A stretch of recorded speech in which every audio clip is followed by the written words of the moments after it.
The coronavirus pandemic has changed how first responders approach every call. Since the spread of COVID-19, dispatchers say there has been a spike in 911 calls. We begin tonight in Baldwin County. NBC 15's James Gordon with the dynamics behind those calls and how first responders are kept safe on the job. James? Greg, Baldwin County was the first county in Alabama to collect the addresses of people who tested positive for COVID-19 and then shared them with local first responders. That and many other steps are now saving lives.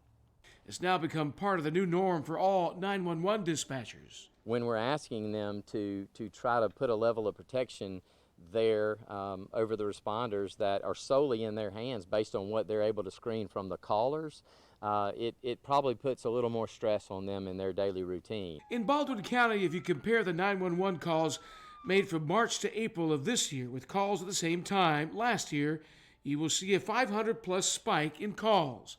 911 Director Joby Smith says 30% of those calls were COVID-19 calls. Every call is screened with questions based on the caller's symptoms. The people we have here are just the best of the best, and it's part of their job responsibility to take care of the responders. First responders are treating every call as if it could be COVID-19 and watching closely not to waste personal protection equipment or PPE, things like face masks and gloves. Foley's fire chief says it's for the safety of the patient and the safety of paramedics, which could ultimately affect manpower back at the fire station.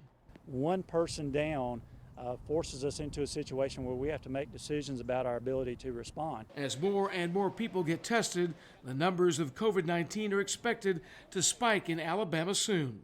But there is good news on a local level. Our call volume related to COVID-19 has decreased, and I think that's a result of folks doing what they're supposed to do. A big focus right now is to make sure that we don't get lulled into complacency, because the longer we go through this, the more complacent we become, the less we focus on taking care of our people and eliminating those risks.